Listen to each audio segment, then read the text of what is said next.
Selamat berjumpa kembali dengan kami, channel Kabar NKRI. Dalam channel ini, kami akan menyajikan berita-berita terpanas, terpercaya, terup-to-date untuk Anda semua. Semoga berita yang kami sajikan dapat bermanfaat. Salam NKRI. Momen lucu Ganjar Pranowo dan bocah anak SD. FIFA Nasional Gubernur Jawa Tengah, Ganjar Pranowo optimistis Indonesia bisa menghadapi ancaman krisis global. Bahkan dengan sumber daya alam yang melimpah, Indonesia diakini bisa melakukan lompatan dan mengambil momentum menjadi penguasa pasar. Hal itu disampaikan Ganjar saat memberikan orasi ilmiah Dies Natalis di hadapan 1.204 wisudawan Universitas Profesor Dr. Moestopo, beragama, di Gedung Jakarta Convention Center, GCC, Kamis, 19 Januari 2023. Dalam kesempatan itu, Ganjar membakar semangat lulusan Universitas Moestopo agar tak gentar meski situasi tak menentu akibat krisis global. Krisis global yang terjadi saat ini membuat sepertiga negara di dunia, atau sekitar 70 negara di dunia terancam resesi. 47 diantaranya sudah menjadi pasien IMF. Artinya, seluruh negara itu bakal mengalami kondisi sebagaimana yang pernah kita hadapi pada tahun 98, kata Ganjar.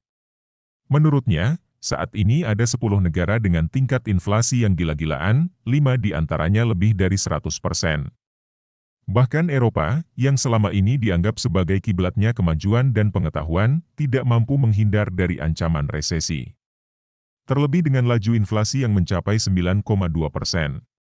Dan itu merupakan angka yang sangat tinggi sekali dibanding negara kita yang inflasinya cuma 5,51%. Bahkan angka itu juga lebih rendah dibanding inflasi yang dialami Amerika sebesar 6,5%, jelasnya. Artinya lanjut Ganjar, kondisi Indonesia lebih baik dibanding negara lain. Dan jika dilakukan lompatan lebih tinggi, optimalisasi sumber daya alam, maka Indonesia akan menjadi negara kuat. Langkah awal yang mesti kita lakukan adalah menghitung ulang seberapa sih kekayaan dan kekuatan negara kita. Kalau bicara soal energi, misalnya. Berapa sih potensi yang negara kita miliki, berapa sih produksinya, berapa sih yang kita manfaatkan? Mulai dari energi fosil sampai energi yang terbarukan, tegasnya. Ganjar merinci, potensi energi baru terbarukan yang dimiliki Indonesia saat ini sebesar 3.600 gigawatt. Sementara pemanfaatannya masih 11,15 GW. Belum lagi potensi nikel yang berlimpah, yang sudah ditetapkan tidak boleh lagi dijual mentah. Ada juga bauksit dan tembaga dan lainnya. Selain itu potensi pangan. Kita punya potensi sangat besar untuk mengembangkan sektor ini. Dengan luasan wilayah tanam, disokong dengan kesuburan lahan serta terjaminnya kebutuhan air membuat kesempatan kita sebagai salah satu lumbung pangan dunia sangat terbuka lebar, tegasnya. Belum lagi potensi kelautan, perkebunan, peternakan, industri, pengembangan teknologi sampai kebudayaan. Sekarang persoalannya adalah seberapa kuat mentalitas kita untuk menuju ke sana. Jawa, Sunda, Dayak, Batak, Aceh, Minang, dan lain sebagainya merupakan kekayaan tak ternilai yang tak akan pernah habis untuk kita kelola. Itulah ruang-ruang yang bisa kita jadikan stimulan untuk mengangkat harkat dan martabat Indonesia di mata dunia, ucapnya.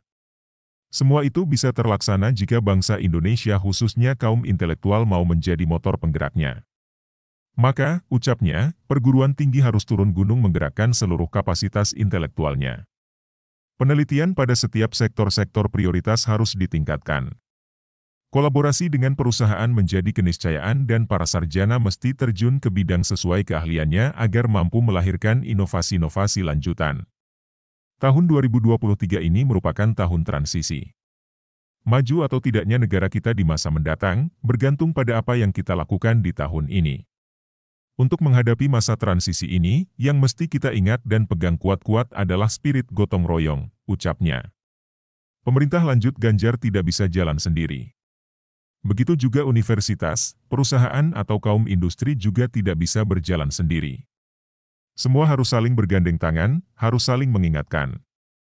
Kalau kita berhasil melewati tahun ini dengan gemilang, maka prediksi pada tahun 2045 Indonesia menjadi negara adidaya, negara dengan perekonomian terkuat keempat di dunia bakal jadi kenyataan. Bismillah, pungkasnya.